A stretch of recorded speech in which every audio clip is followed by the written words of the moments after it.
Hello guys, आज हम बात करते हैं फ्यूचर कॉन्टिन्यूअस टेंस की। बात करते हैं इसकी पहचान की। वाक्यों के अंत में रहा होगा, रही होगी आदि शब्द आते हैं तथा कार्य भविष्य काल में हो रहा होगा दर्शाया जाता है। जैसे वह फुटबॉल खेल रहा होगा, राम कल जयपुर जा रहा होगा, मोहन आइसक्रीम खा रहा होगा।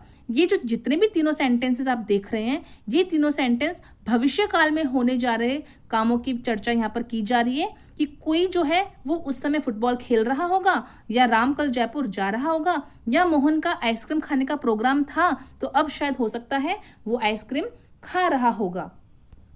अब हम बात करते हैं इसी टेंस के स्ट्रक्चर्स और वाक्यों की।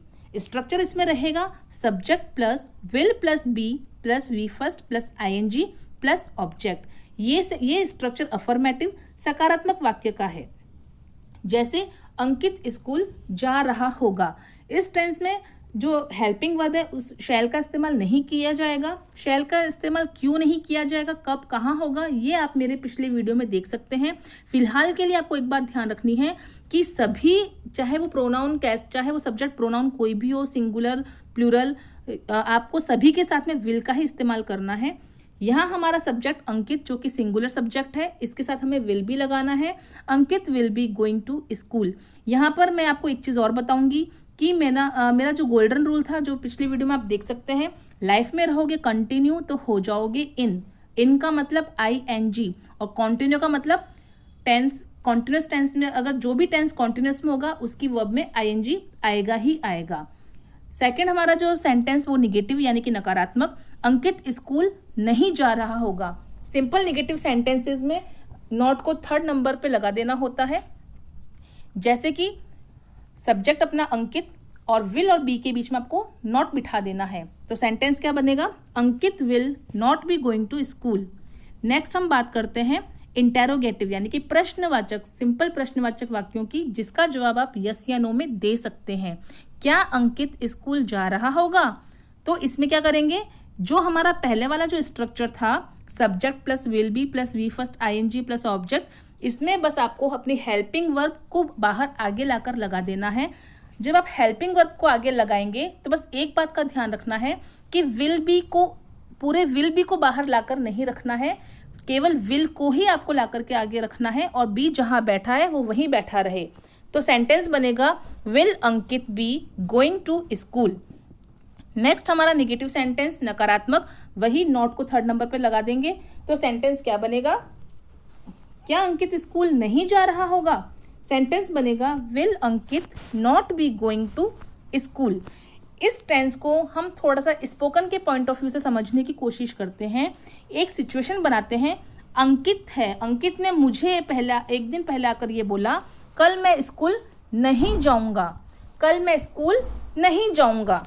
अब अंकित की ही बात अगर मैं किसी से डिस्कस करूं कि, तो मैं क्या बोलूंगी, कल अंकित स्कूल नहीं जा रहा होगा।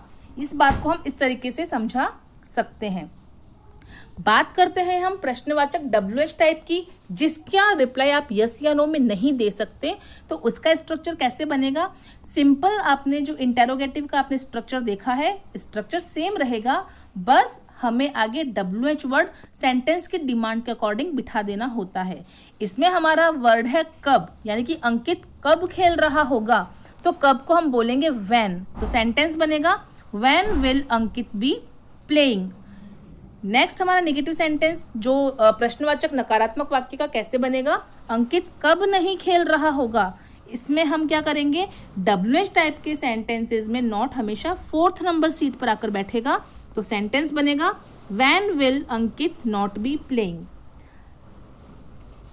आगे मैं बात करती हूं इसी टेंस के टाइप सेकंड की, जिसमें आप देखेंगे पहला सेंटेंस जो है लिखा हुआ है, जब मैं टीवी देखूंगा मम्मी सो रही होगी। देखने में तो ये पूरा सेंटेंस फ्यूचर का लग रहा है, जब मैं टीवी देखूंगा मम्मी सो रही होगी।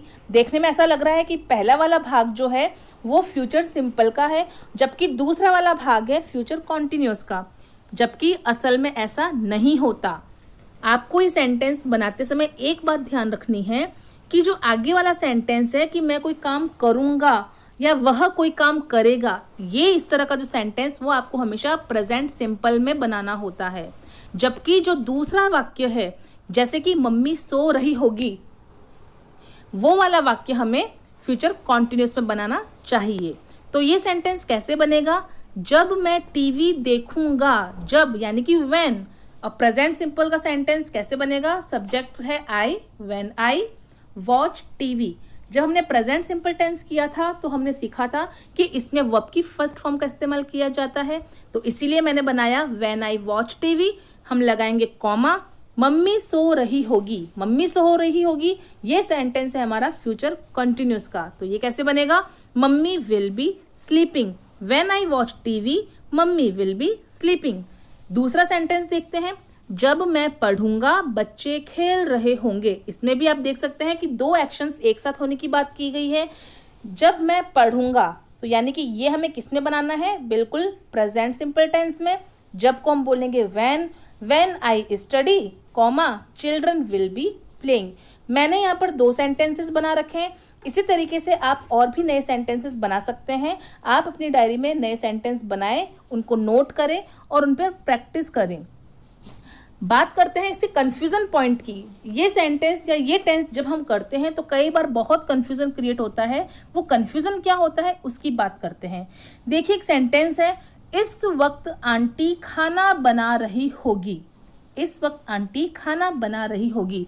जो हमने शुरुआत में जो पहचान की थी कि वाक्यों के अंत में रहा होगा, रही होगी, इस तरह के वाक्य आते हैं, तो उसके अकॉर्डिंग ये सेंटेंस या ये जो सेंटेंस है ये फ्यूचर कॉन्टिन्यूस का है।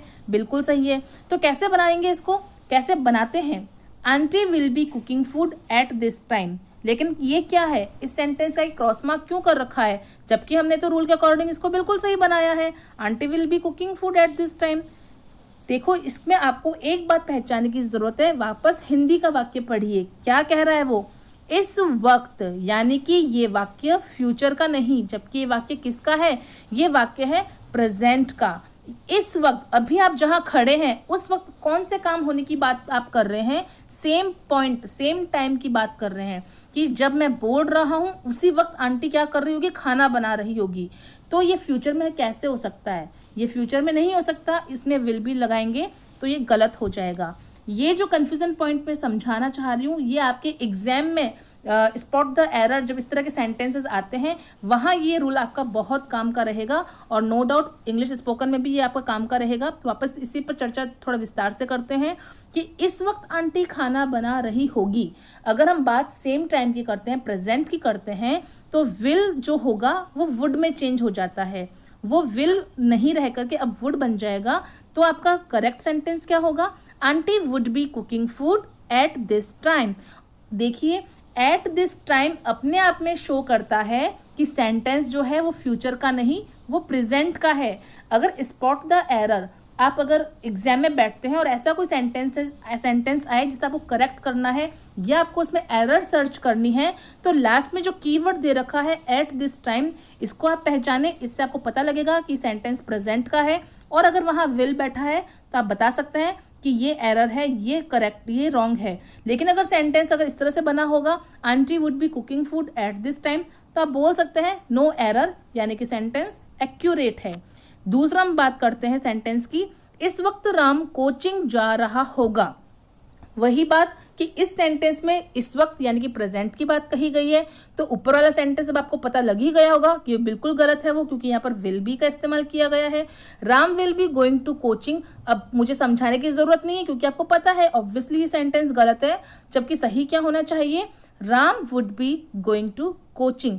अगर ये सेंटेंस ऐसे होता, राम कोचिंग जा रहा होगा, इस सेंटेंस में इस वक्त नहीं लिखा हुआ होता, केवल सेंटेंस होता राम कोचिंग जा रहा होगा, तो हमारा ऊपर वाला सेंटेंस करेक्ट होता और नीचे वाला सेंटेंस रॉन्ग होता। लेकिन अगर बात ये होती है कि इस वक्त राम कोचिंग जा रहा होगा, तो हमारा नीचे वाला सेंटेंस यानी कि वुड बी वाला सेंटेंस करेक्ट होगा। तो फिर से आपको बस एक ही बात ध्यान में रखनी है कि बात आप किस सेंस में कर रहे हो, वो सेंस क्या है। अकॉर्डिंग टू सेंस आपको हेल्पिंग वर्ब का इस्तेमाल करना चाहिए। अगर आप बात आने वाले फ्यूचर की कर रहे हो तो आपको विल बी लगाना है। अगर आप प्रेजेंट की सेम टाइम की बात कर रहे हो, जिस वक्त आप बोल रहे हो, तो आपको वुड बी लगाना है। आई होप आपको ये वाला वीडियो अच्छा लगा होगा। मैंने बहुत सारी चीज़ों पे बात करी, मैंने कन्फ्यूज़न जो हो वो ना हो उस पर चर्चा करी। दूसरा, एग्जाम पॉइंट से ये वाला वीडियो बहुत खास है, तो इस वीडियो का आप बार बार देखें, 2-3 बार देखें जब तक समझ में नहीं आता, और इसके नए सेंटेंसेस बनाए, बोलने की कोशिश करें और प्रैक्टिस कीजिए। और प्लीज़ लाइक, कमेंट और शेयर करना बिल्कुल नहीं भूलिए। और please subscribe my channel and thanks for watching.